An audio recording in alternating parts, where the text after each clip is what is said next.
Good evening. My name is Bill Edgett. Tonight I have a guest on with me. His name is Kelsey Green. Kelsey is a friend of mine.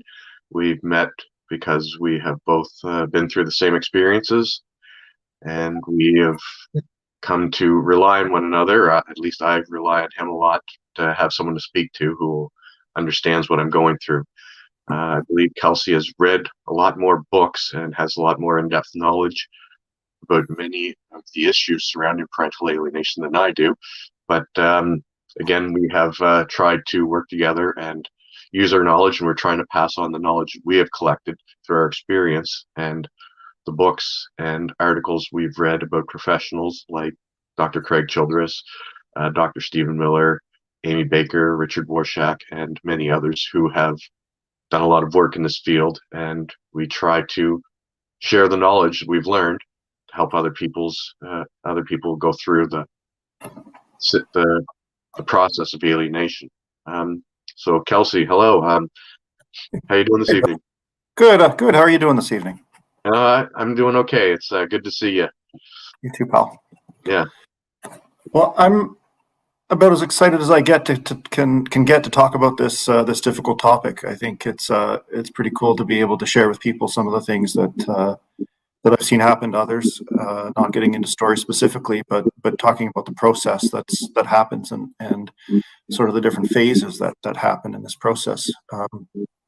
The real challenge is trying to identify this issue early, trying to get some resolution, some change at the start before it becomes an ingrained narrative. And I think a lot of people will probably catch on to this information early, and they'll actually recognize it may be happening in some of their situations and be able to make some changes early on. I agree, and that's what we've been working together to try and outline the different stages of parental alienation. And yeah, where do you believe that this all starts? Where does alienation? Where does the process begin?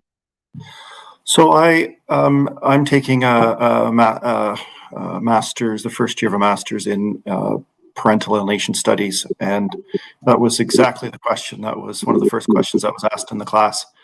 Where does it start? And there's a lot of knowledge in that class, so I think everybody caught on pretty quickly and said that it starts generations ago. It starts somewhere, 1 to 4 generations ago. Most people, I think, become aware of it usually, a year or 2 years after they become separated from their partner. Usually it takes a bit of time for people to recover a little bit and deal with the changes in their lives. But then they start to realize, hey, wait a second, every time I do something, every time I try to see my child, there's a wall there. There's a challenge. There's something that I can't overcome, and my relationship with my child or children is being impacted.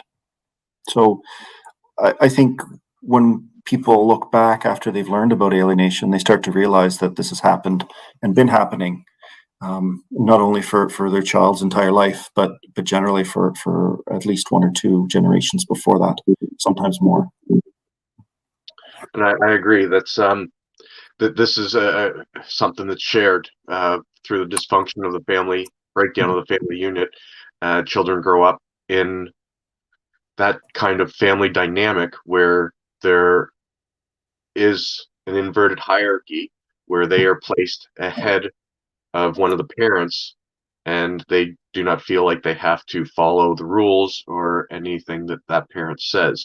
Again, that would be the targeted parent, and this is a learned behavior taught by the other parent who, in most of these situations, and even in my situation, I was not aware until years afterwards that I was in a relationship that is recognized by the province of New Brunswick as an intimate partner violence relationship, and have been recognized as a victim of intimate partner violence. And I didn't even know that this was possible or that it could have happened. It's just something you don't know about until afterwards. No, you don't. And it's so fundamental, and it's so old. What you were just talking about there is called, or was first called, in my recollection, and it was described by other people earlier than this. But in 1977, a guy named Jay Haley called what you described as an intergenerational hierarchy, as he called it the perverse triangle.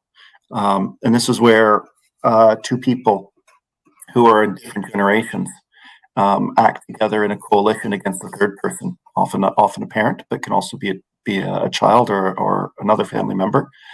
And this alliance, this covert alliance, often is used to undermine the other parent's authority. So there are, this was also recognized by Salvador Minuchin and Murray Bowen back in the 50s and 60s. So this isn't something that's new. It's been around for a long time. And even if you go back, Charles Dickens alienated his kids from their mother, and he's pretty old now. And Albert Einstein was quoted as saying, "My fine boy has been alienated from me." So these, this isn't a new subject. This isn't a new topic. For whatever reason, it's been buried, and there's been little discussion about it for the last 30 years or more. But it's something that dates back hundreds of years, if not for all of eternity. I agree, and the stats show that men are at least on par as being victims of intimate partner violence in these situations as women, where this statistic, what I learned, was quite overwhelming to me, because again, I believe the same narrative that probably you and I grew up with, learning that men are abusive and women are victims of abuse, and didn't even have the concept that men could be victims of abuse through manipulation and coercion, and having the children used as tools to manipulate and coerce that other party into causing mental health issues and damage. They're used as weapons. Yeah, and it's conflict tactics between men and women. If you look at like the conflict tactics scales version 2 that is out there, there is generally some agreement that the conflict tactics that women use and the conflict tactics that men use are a little bit different. But that doesn't mean that they can't employ them, different tactics, relatively equally. But what people seem to forget is that, intimate partner violence or family violence or domestic violence, whatever you'd like to call it, it's not really about your sex or your gender. It's about the behaviors that are being perpetrated by a person. The challenge is that there is a narrative in society that hurts women as much as it does men in these cases, is that we have this heuristic based on gender, and it's a very challenging heuristic that doesn't that we all seem very anchored to. So, at risk of being pointing out the obvious, family violence is not about a sex or a gender. It's about the behaviors that are happening. And the challenge is that the police are often the first ones on the scene. They're following public prosecution policies, and they're arresting one person based solely on their sex or gender without doing a proper investigation. And what we do know is that men are victims of physical violence just as women are. Yeah. Women, because of their stature, the physical impacts can be much more severe to them when there is family violence perpetrated against them. But that's not to say that men can't have broken bones and puncture wounds and other things as well.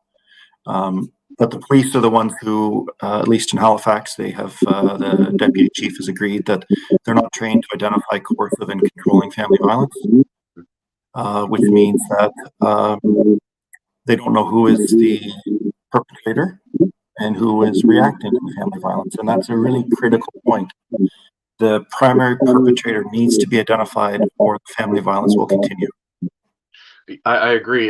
This is the first stage of another party being enlisted to align with the alienator, manipulator, abuser, where they try to enlist. The first step would be police, the next would be child protection, and then the courts. And this is a consistent pattern that we've seen dealing with other people throughout this process that I've been following for the last 7 years. It's always the same story, and the story is consistent, that there are no factual details being provided, but it is meant to create an emotional response where the person being told the story is afraid to make a bad decision. And what they're going to do is believe this information they're being told and believe that they're going to be saving the child by taking action. And once this narrative is created, it's almost impossible to get it changed. Yeah. It's what's happening is they're creating a thing called an anchoring bias. So it's false stories, and often whether it's a man reporting it or a woman reporting it, they go in slightly different directions. With when women report it, these allegations against men, and they often don't make it to court, or if they do go to court, they're often not upheld.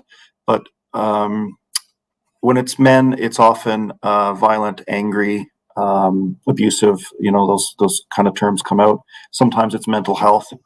With women, we see that men who are perpetrating these narratives are often doing more. She's crazy. She's has some addictions. So it's slightly different wording, but it's all used to develop an anchor, a starting point that then everybody looks at, and nobody wants to refute the person who didn't do their job in the first place. So we see, in easy places for them to, for whoever's perpetrating the coercive control, to start a confrontation with their partner, continue to gaslight them. And then if it ever reaches the point of physical aggression, then the police are called very quickly, and they show up. And the police and the Public Prosecution Service, also called the Crown in Canada, they have this standing direction that generally they just arrest the man. It splits them up. It provides distance. It puts them in the hands of the courts. But what people forget is that the police will often do what's called wallpapering. So they will just look for not just one charge, but 4, 5, 6, 7, 8 charges. And the public prosecution, who's supposed to stop this from happening, is actually probably in many cases complicit with it. So they're approving these charges, allowing the charges to go forward. So now you've got a person who has been the victim of coercive and controlling family violence. The form of family violence that the Department of Justice Canada says is the worst kind. And now they've got charges on top of it. So now they're getting this abuse by proxy, by a pretty serious authority, because if you are charged, there are some jobs and careers where you lose your job right away. There are others where you're put off on leave pending the outcome, generally not paid. And there are some that if you do get convicted, that you lose your job and you may never be able to go back to it, or something similar. So your future, your ability to be a protector and a provider for your children is entirely undermined by the state. And when we look at legislation like human rights, like the United Nations Convention on the Rights of the Child, the state has a responsibility to ensure those children have those children have their parents in their lives. I agree, and you're right. How the farther you get into the system, the less accountability there is, and the less willing people are to acknowledge that they made a mistake in their initial assessment of the case. In most cases of alienation that I've studied, it's taken 8 to 10 years for the courts to recognize that they went down the wrong path. Yeah. And I remember a specific case from the UK where a judge, after 8 years, and the father had finally given up on trying to fight for his daughter, the judge publicly apologized to the father for failing to recognize all the indicators that were there and all the information he provided over the 8 years, and allowed this abuse of the father and denial of time with his daughter to happen. And if more people were willing to acknowledge that they made a mistake and try to rectify it and make it better, this would stop. But as I've observed in many of the cases of people who have contacted me, even though there is evidence provided that they have made the wrong decision, the judges will ignore it and look for reasons to discount it and not make decisions based on it. I believe you've had similar situations where you've dealt with in cases like this in court. And I've seen a lot of cases, and you know what? There are some really good judges out there that see through all this and understand what's going on. To be totally fair, there are some, but I think at this point, um, we've got a lot more judges who aren't in that boat, who aren't seeing through this, who aren't understanding what's going on, who aren't trained. And we live in a part of Canada where there have been there have been professors, researchers, you can call them researchers, who have been going around, been able to speak to judges and prosecutions and mental health workers, and are telling one side of the story.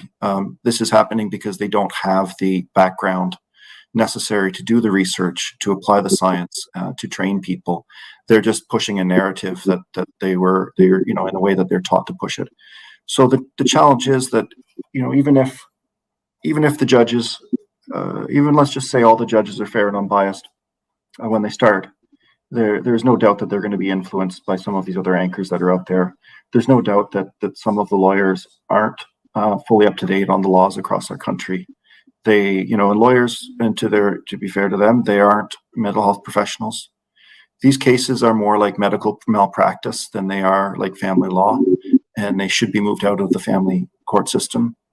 And yet, at the same time, what's really challenging is that um, these are about the only cases that go in front of a judge. There aren't that many more cases that go in front of a judge. There's some with money, and there's a few other ones, but generally, the ones the courts see that are protracted, that involve children, that the courts call high conflict, are really cases with personality disorders, with that one or both of the parents have. And the courts system in Nova Scotia, anyway, I know New Brunswick is the same. I think Ontario might be a small little bit better, but there needs to be reform in order to correct these cases, to move them into an environment that is productive, to understand what family dispute resolution is and ensure that is happening. There needs to be a writing of the power dynamic in the family, a correcting of that inverted hierarchy. And, I've heard people describe it as therapeutic jurisprudence. The judges, unfortunately, are getting charged with making medical decisions, and really that's not right.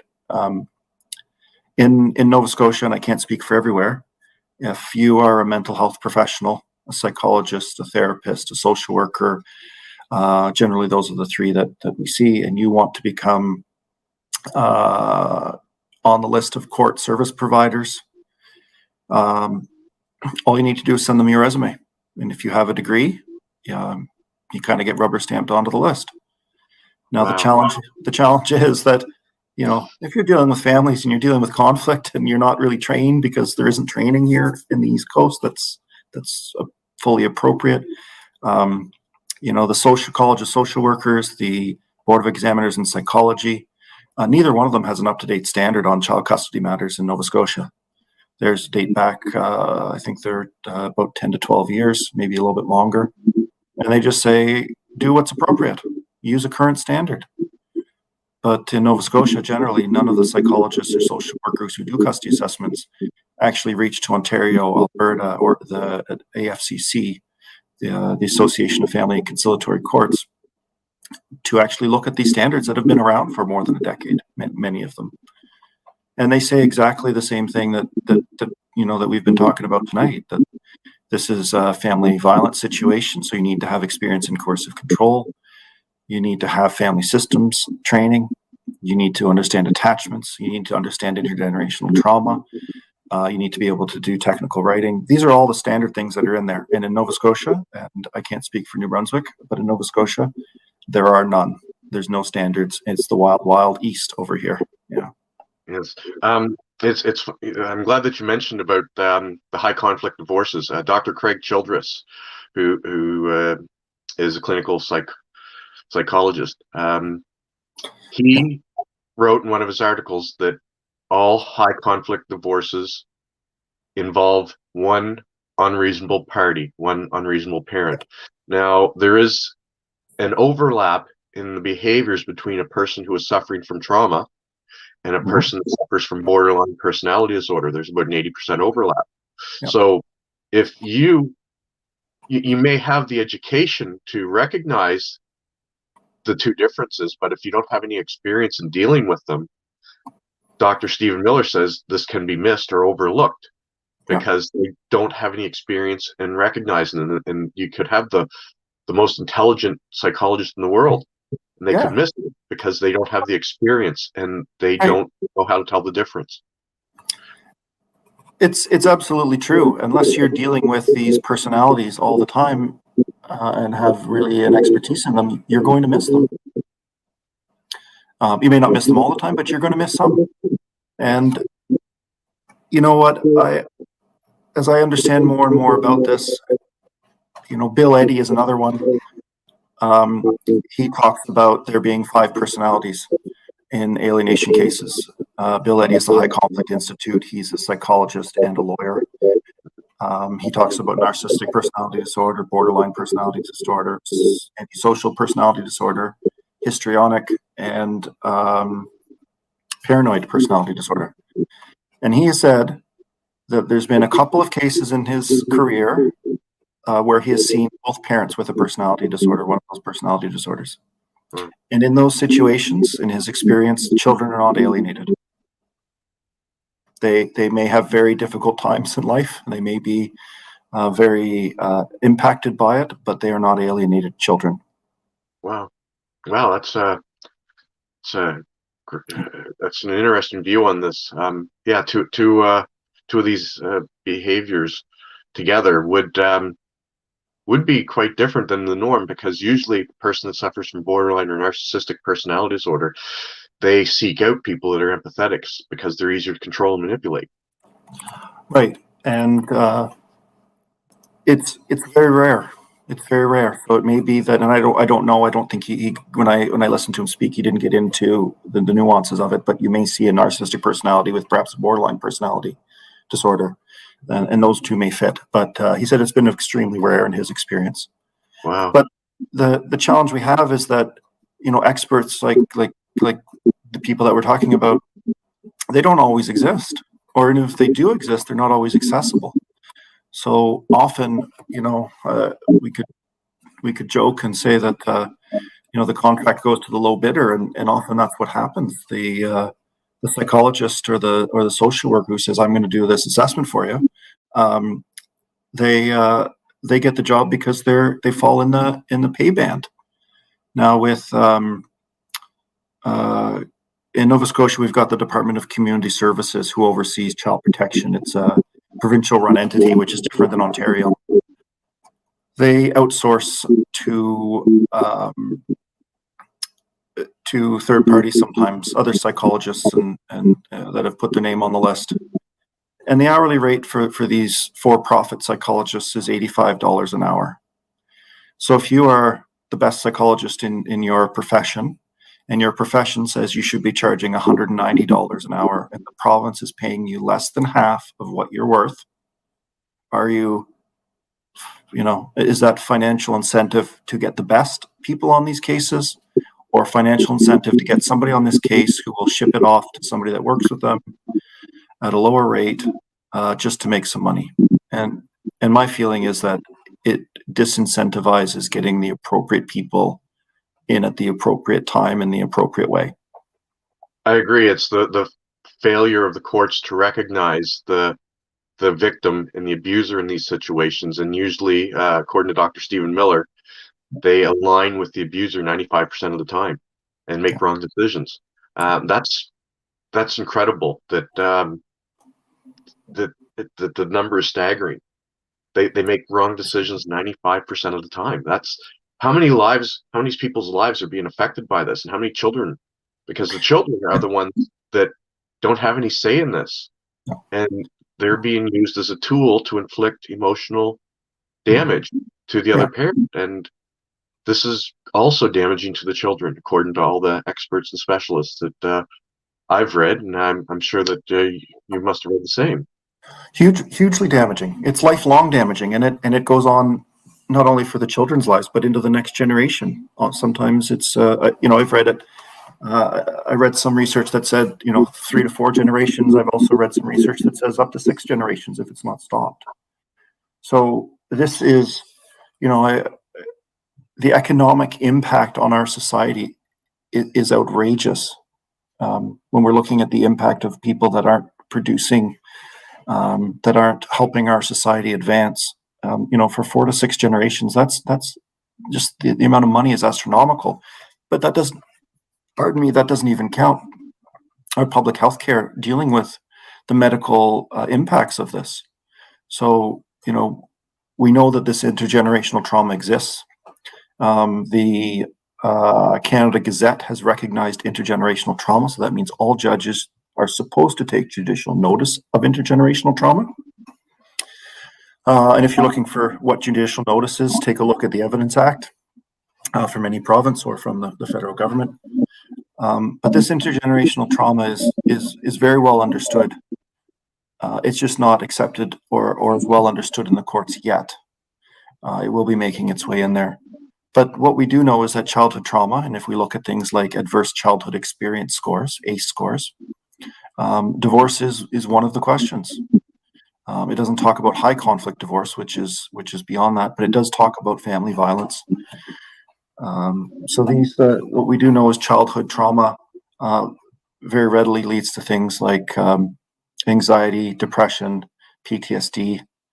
And the Department of Justice Canada has issued a publication that said in these cases, in family violence cases, that children going through divorce, not even in court, children can experience PTSD, can develop childhood PTSD for cases involved with family courts. And if that's not incentive enough to change what's happening in family courts, to stop that, prevent that from happening, I'm really not sure what is. That's great, because we have a message here from one of the people watching tonight, and I just put it up on the screen for you to read it now. It says the major issue is that the courts, agency, CAS, and lawyers don't have an equal shared parenting presumption. What are your thoughts on that? Do you think an equal shared parenting presumption would make things better, worse, or how would it impact these situations? Well, first I'd like to touch on that because Scott is right. If you go to a lawyer or to child protection, they're not acting in the best interest of the children. There is no responsibility, there is no duty for them to act in the best interest of the children. They may try to tell you there is, and there may be some in the professional standards, but generally they aren't adhered to. The courts, they're supposed to be acting in the best interest of the children, but the courts really just want to get to trial and have hearings. They have some diversionary measures, but they aren't generally employed, and they're not generally employed in a way that is fair to all parties, given that one of the parties, but they're not sure which one, is likely the victim of family violence.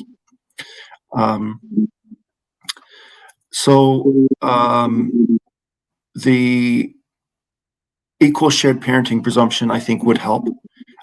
This master's course that I'm taking, there is someone from Kentucky in the course. And anecdotally, they saw an initial decline in cases going to court, but there is some belief that there has been an increase in alienation cases, because now that threshold has to go up in order for one parent to remove the children from the lives of the other parent. One parent who doesn't want to share. When we look at the behaviors of those parents and the emotional maturity of those parents who are alienating, they're really stunted. They might be, sort of in the range of a 7 or 8 year old. So the equal share parenting presumption, I think, would help. But I think what we need to do, and I think what can be done very quickly, is look at what's happening with the children. Look at how they're behaving. Look at them rejecting a parent. Look at parenting time challenges that they're experiencing, and see where they're coming from. What is very common knowledge is that children don't reject a parent, even or especially when that child is being abused by a parent. And that can take any form of abuse. So if we see a child clinging onto a parent and defending that parent, we should be taking a good hard look to see what that parent's doing to cause that extra attachment, or that sometimes to the level of enmeshment happening with that parent.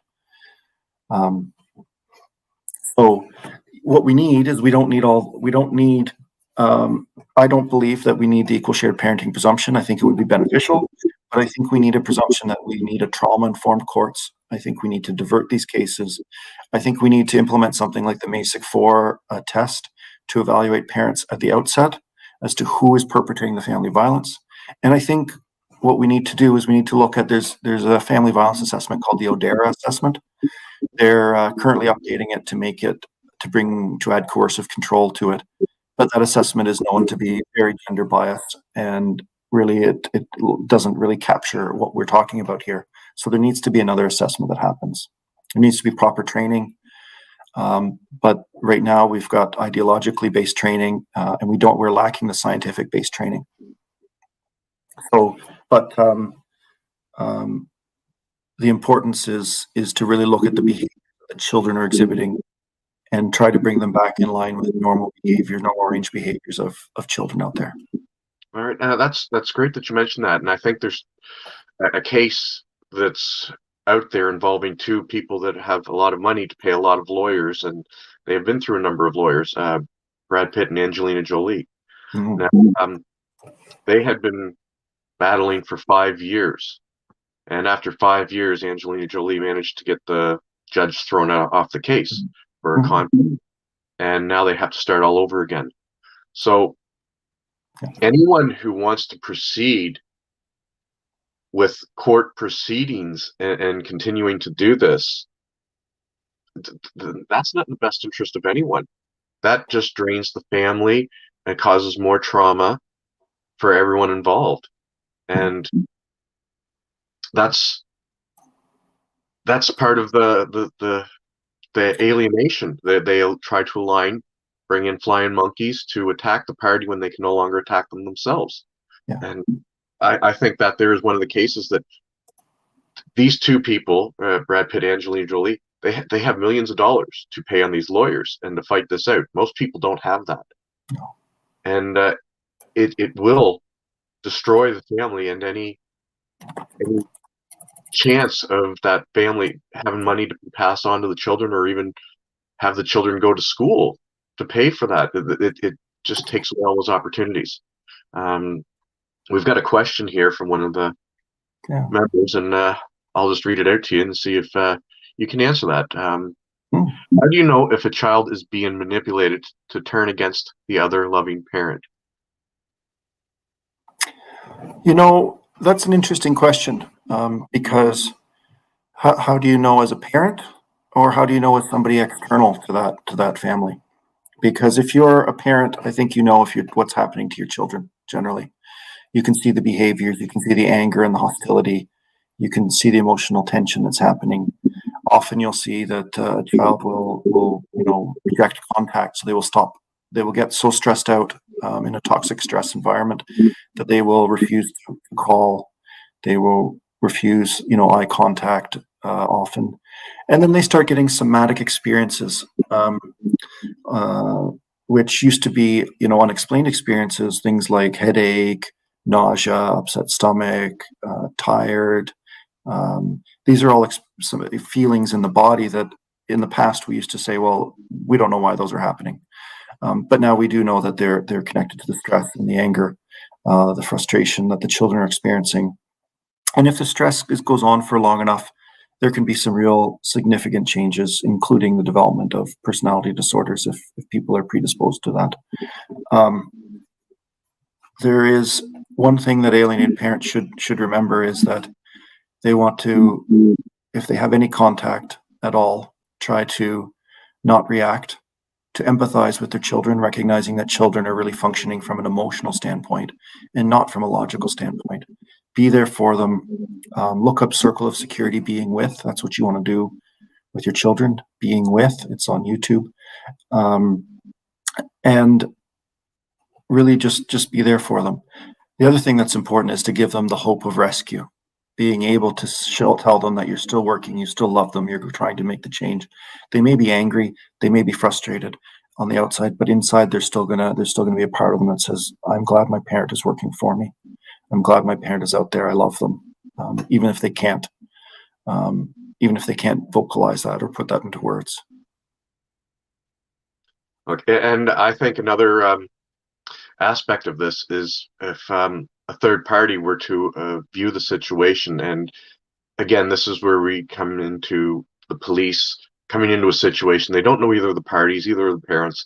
They hear a child being derogatory and negative towards one parent, and they just focus on that. And instead of wondering why, they just disregard everything and just look for any evidence to corroborate why the child could be feeling that way, which is how this false narrative gets created and extended for such a long period of time. We need people to learn that when rejection of a parent is not natural. No, no. It's that's learned or taught behavior to fear or hate. Children, if you have a child, and any one of us that has a child, we've told them not to touch the stove, and what do? They touch the stove, they get burned. And that's how they learn. They don't learn from what you tell them. They learn from what they do and what they see. That's right. And if they see you being abusive to your spouse, they will grow up also thinking it's acceptable for them to abuse that spouse because that is what you, as the head of this family, has dictated is allowable. And children don't develop proper boundaries or attachments because of the environment they grow up in. And this is where the transgenerational, the cross-generational coalition, this gets passed on generation to generation because this is what they see, this is what they think is normal, and it's really not. And someone here is asking, can you please share the source on child developing PTSD? That there, I would love to have that as well. If you could also share it with me. It's I have not seen any research on that, but again, it would be consistent with how children deal with being in this toxic, traumatic situation. They would develop, again, either personality disorders or trauma responses, which is just terrible that young children who just want to grow up and learn would be subjected to this type of trauma. Yeah. So there's a booklet that was put out by the Government of Canada, by the Department of Justice. It's titled Making Plans, A Guide to Parenting Arrangements After Separation or Divorce.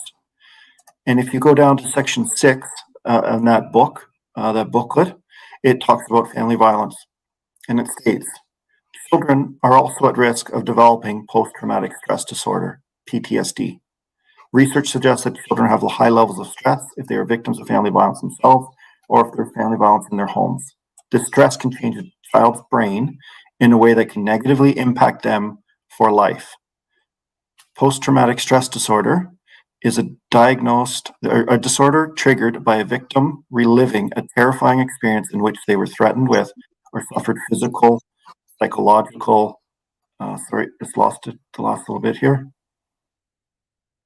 Or emotional harm.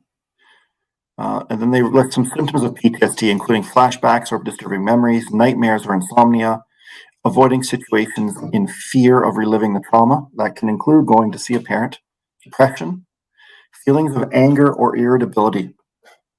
And what we know with, often with boys, there's more acting out. It's not to say all boys will act out, but often there's more. But with girls, often that anger and irritability gets turned inward, and it doesn't come out until later in life. So we're kind of, the kids, and this can happen with boys too, but you turn it inward and you beat yourself up over it as a child, and you don't really know where it's coming from because it's happened often at quite a young age. I agree. It's that's two of the main tools of the manipulator, of course, of parent is guilt and shame. Yeah. And because of that guilt and shame, the children aren't very likely to speak out and seek help because they feel they'll be made fun of and that they're the problem. And it's not the parent that's the problem or the situation, that they are the problem, and they're just going to be further abused if they speak out. And that's what's so insidious about this. It's the children, they have no way to cope with the emotions they're going through, and they're not capable of processing them.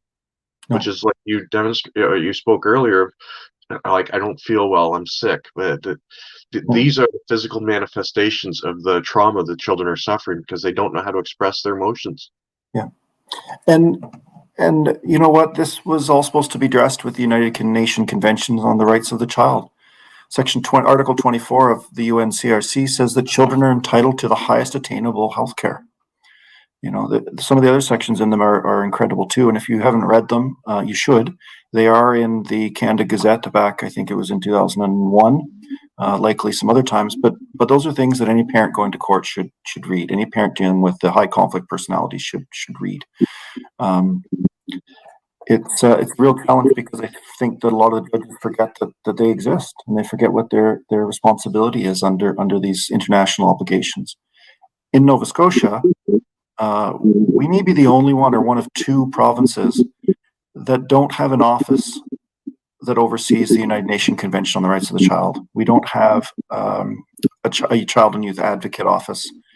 It is supposed to be part of the ombudsman, but there really is nothing there to deal with that. Our current premier, Tim Houston, I think it was August of 2021, August or September, so a little over a year ago, he said he was going to create an office.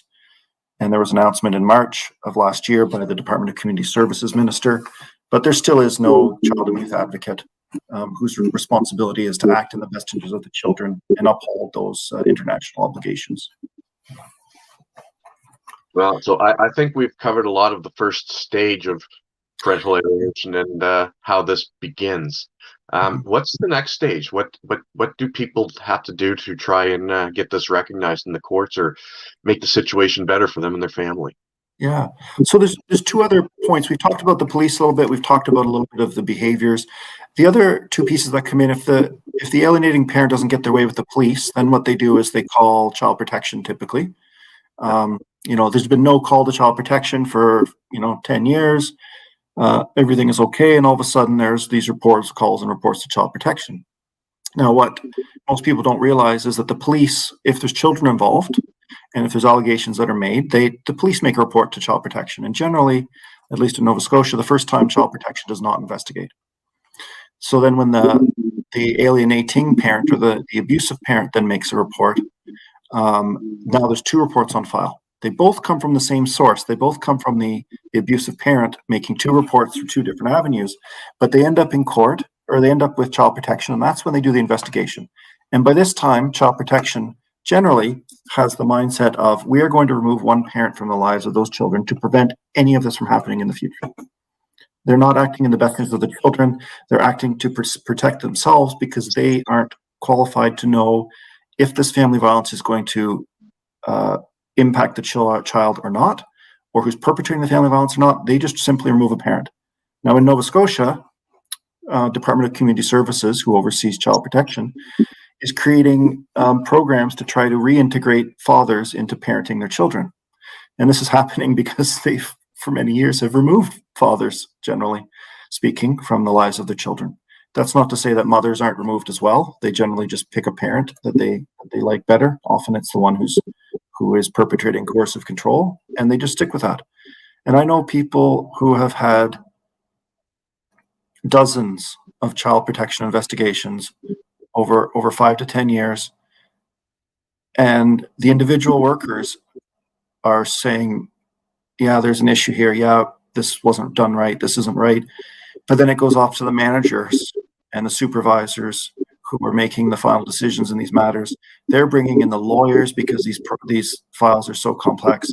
And the lawyers are saying, do what we've always done, because if we change our mind now, then we're liable for screwing this up like we did 7, 8, 9, 10 years ago. The other place that people go is to what's called often called an emergency protection order. It can be different names in different provinces, but emergency protection orders are very low threshold. They're generally for 30 days. It's just to give a break between two people for a short period of time. They're generally granted if you can come up with an imaginative story. They're angry. They yell. They have mental health disorders. They have drugs and addiction problems.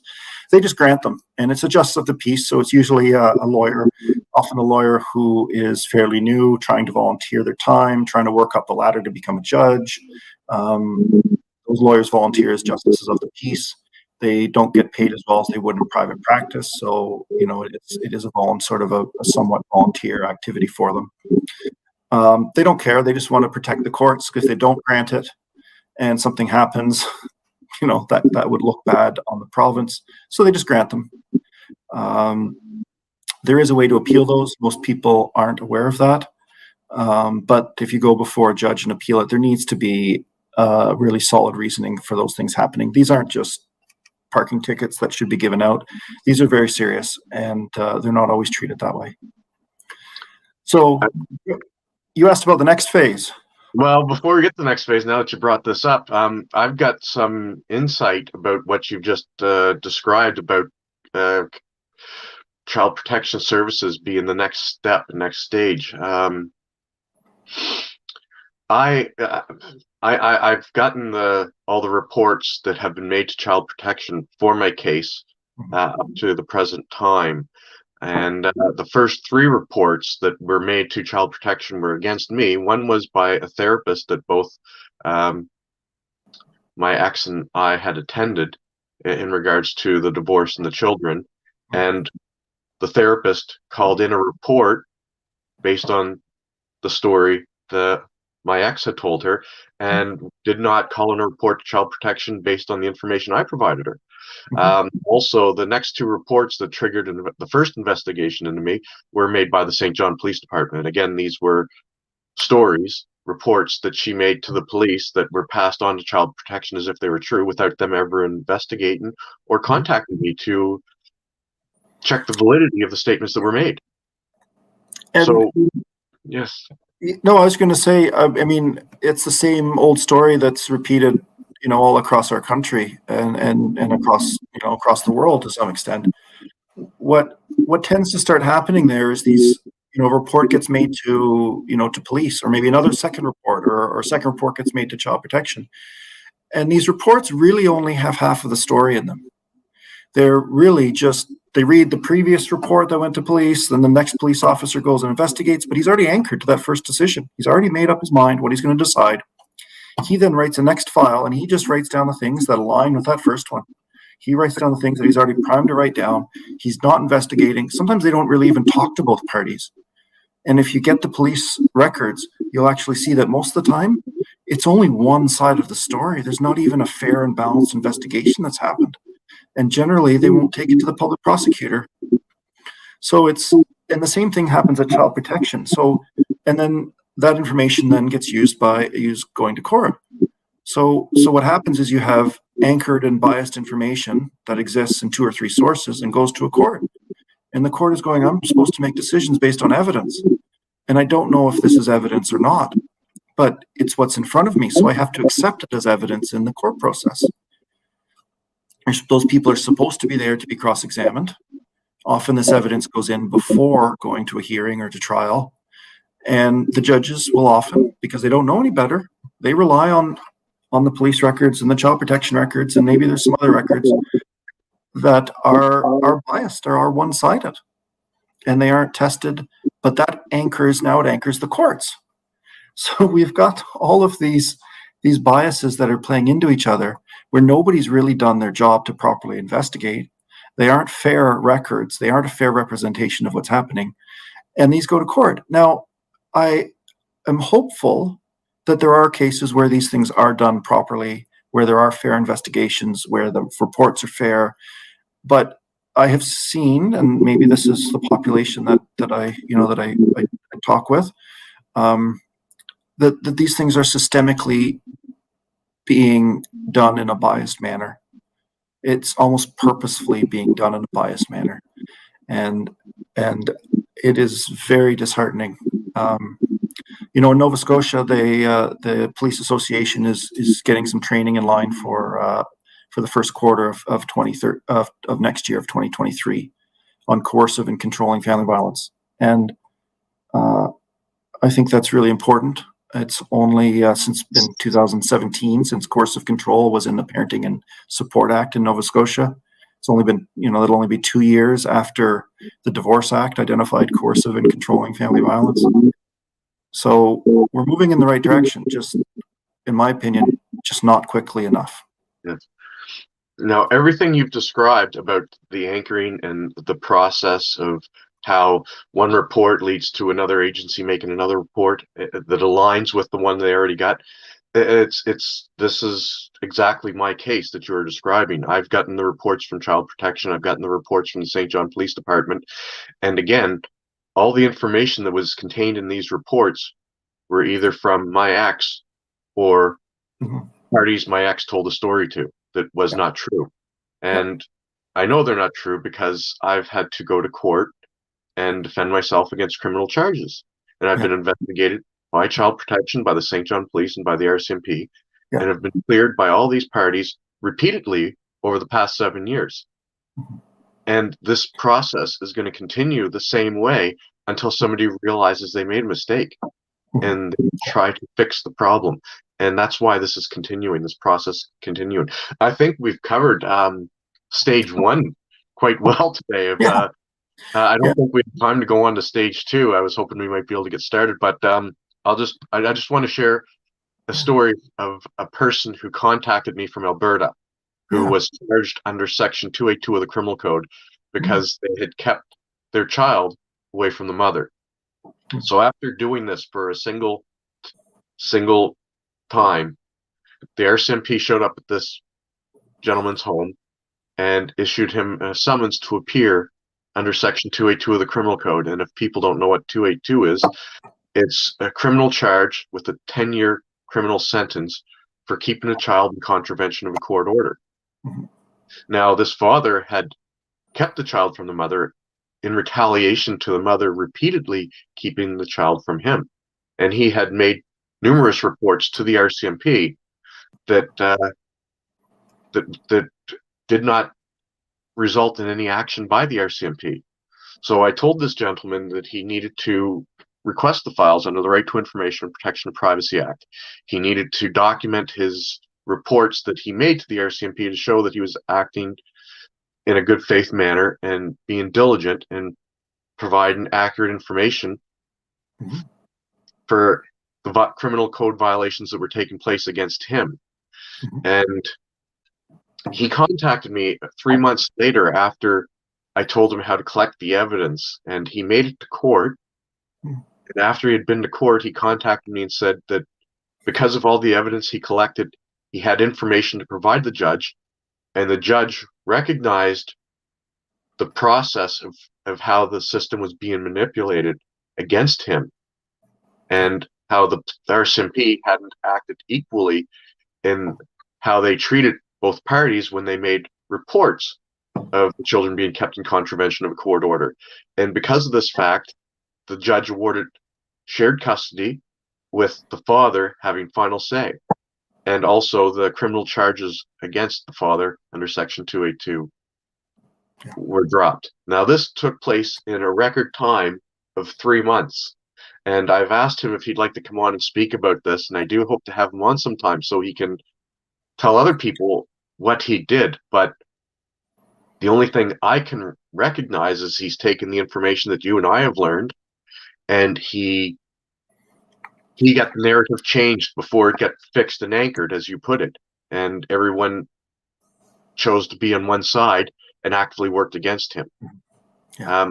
I think he was recording and documenting all the reports he made and the failures by the RCMP. He made complaints about the RCMP for failing to act on his Mhm. reports of criminal code violations that he made. Um, that he made repeated reports of these criminal code violations, and they never did anything. And he kept a child in contravention of a court order one time, and they Mhm. showed up at his door and issued him a summons. Yeah. So, Look, here, sometimes, that section of the criminal code, and there's actually a few sections there between about 280 and 283 that are all about children and their best interests. Those sections were put into the criminal code specifically to deal with cases like this. yeah, So, I mean, that's exactly what they were put in there for. And I think the challenge nowadays is that nobody wants to charge anybody with a criminal code violation generally, unless they're male. But um, I think we need other ways to deal with it. I think that we need summary offense tickets where people can have to pay a fine to the Department of Justice or to a shelter, perhaps. If it's issued to a man, maybe it goes to a women's shelter. If it's issued to a woman, maybe it goes to a men's shelter.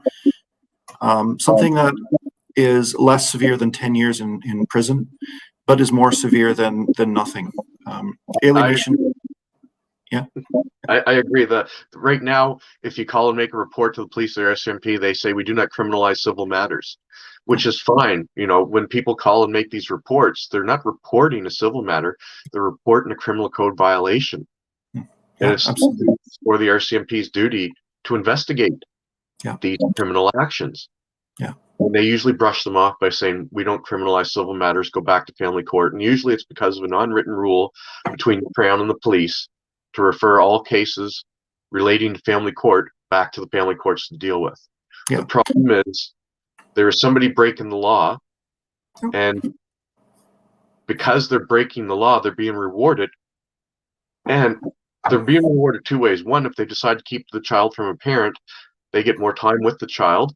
Two, they get to inflict damage on their former partner or spouse. So for a person that suffers from narcissistic or borderline personality disorder, this is like candy to them. And they will continue to do that without repercussions. And like you said, there was just a fine that, you know, the police, they don't have to have the no hold the case. They look at a court order, child is supposed to be with this parent.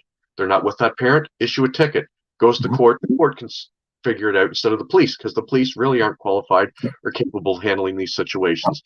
But they can decide by reading court paper whether the child is supposed to be with one party or the other, and issue a ticket to the party that is interfering with the custody and access order. Yeah, absolutely. Absolutely. It's a pretty easy solution to the problem, because right now, and I can speak for Nova Scotia, but I suspect this is a similar process all across the country. Somewhere in the early 2000s, it changed. Police used to enforce court orders by standing there and ensuring that the children got transferred from one parent to another in accordance with the judge's act, the judge's decision. Somewhere between 2000 and 2005, that seems to have changed. I haven't yet figured out exactly why that is, but I suspect there are people out there who know why that is. Now they just say it's a civil matter, you got to go back to court, and then if you want to get to court, you know, you've got to make applications. I know people who are waiting, I think about 2 years for contempt of court applications. I know other people who've been waiting, I think it's over 10, and the courts are going, do you still want to go forward with this 10 years later, since we've been, you know, preventing this from coming back to court? Yeah, I'm about 2 years in myself. Yeah, but what the police have said, and they're very transparent with it, is that there's an unwritten agreement between the family courts in Nova Scotia and the police in Nova Scotia that they will not investigate criminal code activity unless it's serious. And where I struggle with that is that when you're impacting the lifelong mental health of a child, when you're increasing the likelihood that that child will die by suicide, that there will be anxiety and depression and trauma, that they won't reach their education levels, they're more likely to drop out of high school, they're more likely to be incarcerated. You know, these are things that are very well understood. And these things are all happening because the court order is not being enforced, and because there are criminal actions happening according to the Criminal Code of Canada. To me, those are serious and those should be investigated. I agree. And there's a complete breakdown of the system, and it starts right there with the police, who are the first ones in on these situations. The police, then child protection, and you're right. They create the narrative, and they don't look for any evidence to refute the narrative or story they've been told. They just look for evidence to corroborate that, and they disregard everything else, which is why all the reports I have the same things in them. They're all one-sided. They're all the same story, and it's the same narrative, and they've just disregarded. Yep. If they even spoke to me to get my side of it, they haven't put it down in their reports. Yeah. So the last study I saw said that somewhere between about 25 and 50% of police time is to do with domestic issues. I suspect a big proportion of those will be in direct relation to custody matters. Not all of them, but a big percentage of them. So here we are, we're paying police officers, many of them who are making over $100,000 a year, to go and deal with spats between couples. When, if these were properly addressed in the first place, we could see a huge cost savings in our societies all across the country. We could see improvement in mental health. We could see reduction in mental health need. I don't know if you've listened to the radio, but now the premiers of Canada are saying that the federal government isn't spending enough money on healthcare. We know that in provinces like yours, Bill, in New Brunswick, that there have been children who've gone to the hospital and been turned away and have died by suicide subsequent to that.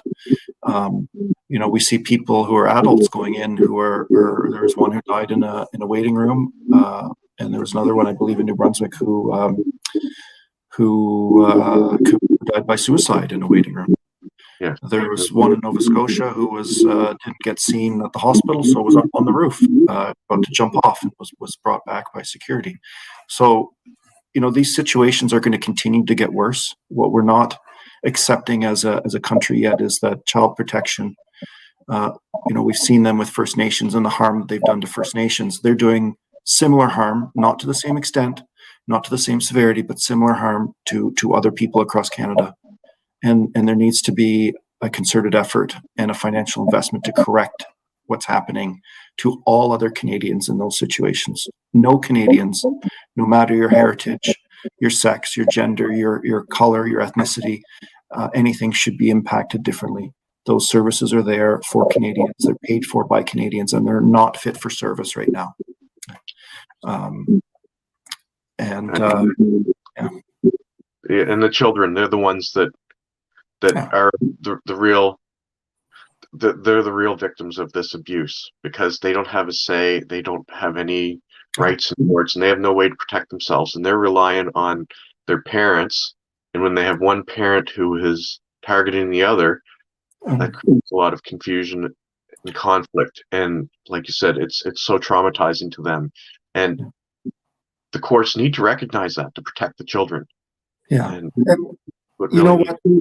When I talk with alienated parents, when I speak with professionals who work in this area, they all say the same thing.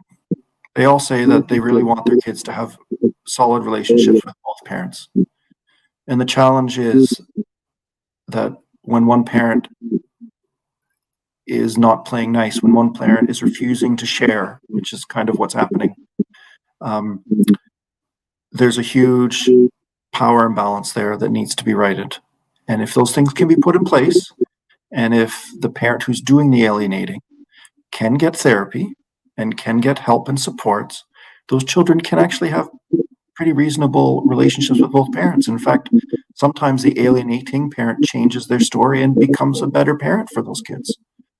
But either way, leaving the children untreated, with no supports, with a parent who has a personality disorder or very close to a personality disorder, is going to do harm to those kids, and those kids need to be protected, just like they would if there was physical violence or sexual violence or any other type of violence in that household. I agree. Any form of abuse is wrong, and we need to recognize that both families, men, women, everyone is affected by this pathology of parental alienation, coercive and controlling behavior, which was just recognized by the courts and is one of the indicators they're supposed to look for when making decisions on custody and access. So again, we're a little behind in implementing these things and recognizing these behaviors, but it's a start. Yeah. And I'd like to thank you for taking the time tonight. We're running over an hour right now, so it's great. I always enjoy talking with you, Kelsey. Wow, you have so much more information every time I talk to you. So thank you for sharing all the information you did with us tonight. Oh, well, thank you for your time, Bill. And I do hope that to share, what I've learned, and hopefully others will share what they learned as well, and we can help to enact some change and make things better for the children. I would say that if people are watching this and they have questions, why don't they put them in the comments below the video? And maybe we can do this again sometime and answer some more of those questions and move into sort of the second phase of this. What do you start to do when the narrative's already been started? All right, and I'd like instead of the comments section, if anyone out there would like, please message me on on my Facebook page, Bill Edgett, and just send me a PM with any questions you'd like on the different stages. We're going to try to work on identifying the different stages and what happens during those stages, and then what you have to do to proceed into the next stage to try to progress to getting parental alienation recognized and going on and having a normal life. Again, currently it takes about 8 to 10 years for the courts to recognize this, and it's a very long and slow process. So we're trying to document what works and what doesn't work in the courts, and try to share the knowledge and experience we've gained through trial and error, and hopefully make the process faster for everyone. So again, anyone, if you have any questions, please feel free to message them to me. Again, Kelsey, thank you very much for taking the time to share your information with us tonight. And I hope you have a good night. Been a pleasure. Thanks, Bill. All right, have a good one. Take care.